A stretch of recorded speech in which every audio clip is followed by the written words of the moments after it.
2020 সালে লাদাখ সীমান্তে রক্তক্ষয়ী সংঘর্ষে জড়ায় ভারত ও চীন। দুপক্ষই বড় ক্ষয়ক্ষতি দেখে সেবার। খানিকটা ক্ষোভ থেকেই চীনা বিনিয়োগে নিয়ন্ত্রণ আরোপ করে ভারত। নিষিদ্ধ হয় টিকটক সহ আরও শতাধিক চীনা অ্যাপ।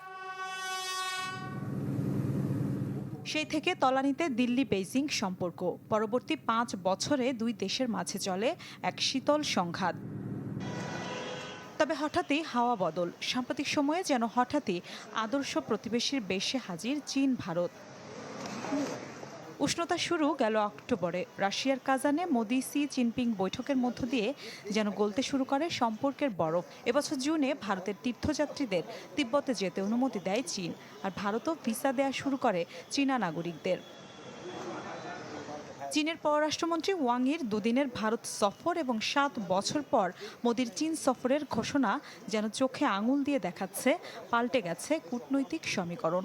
শত্রুতা ভুলে পরস্পরের আরও কাছে আসছে দিল্লি ও বেইজিং। তাই প্রশ্ন উঠতেই পারে, কেন হঠাৎ ভারত ও চীন সম্পর্কে বইছে সুবাতাস। বিশ্লেষকরা বলছেন মূল কারণ যুক্তরাষ্ট্র, বিশেষ করে প্রেসিডেন্ট ডোনাল্ড ট্রাম্পের অপ্রত্যাশিত শুল্ক নীতি। সম্প্রতি রুশ তেল আমদানির অজুহাতে ভারতের পণ্যে 25% শুল্ক বসায় ট্রাম্প প্রশাসন। এক সপ্তাহের মাথায় তা বাড়িয়ে 50% করা হয়। এতে বিপর্যয়ের মুখে পড়ে $200 বিলিয়ন মার্কিন ভারত বাণিজ্য।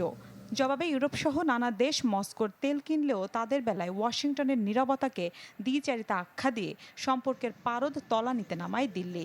এছাড়া পাকিস্তানের সেনাপ্রধানের সাথে বৈঠক আর ভারত পাকিস্তান যুদ্ধবিরতিতে কৃতিত্ব দাবি করায় বাড়ে শুধু তিক্ততাই। অন্যদিকে চীনের সাথে ভারতের সম্পর্কের একটি দিক শুরু থেকেই প্রশংসাযোগ্য, আর সেটি হলো দ্বন্দ্বের মাঝেও বাণিজ্যে আঁচ লাগতে দেয়নি দুপক্ষই। বরং 2020-21 অর্থ বছরের $65 বিলিয়ন থেকে বেড়ে বর্তমানে ভারত চীন থেকে আমদানি $100 বিলিয়ন বাড়িয়েছে। তাই নতুন মিত্র হিসেবে চীন ভারতের বন্ধুত্ব যেন দুপক্ষের জন্যই উইন উইন সিচুয়েশন, আর এই সুযোগকে কাজেও লাগাচ্ছে দুই দেশ। বিশ্লেষকরা বলছেন, ভারত চীনের এই নতুন বোঝাপড়া শুধু দু দেশেরই নয়, বরং ব্রিক্স জোটের ভবিষ্যতের জন্য গুরুত্বপূর্ণ। 2026-27 সালে পরপর ব্রিক্স সম্মেলনের আয়োজক হতে যাচ্ছে ভারত ও চীন। কিন্তু ট্রাম্প এরই মধ্যে হুঁশিয়ারি দিয়েছেন, ব্রিক্স যদি মার্কিন ডলারের বিকল্প করে তোলে তবে কঠোর ব্যবস্থা নেবে ওয়াশিংটন।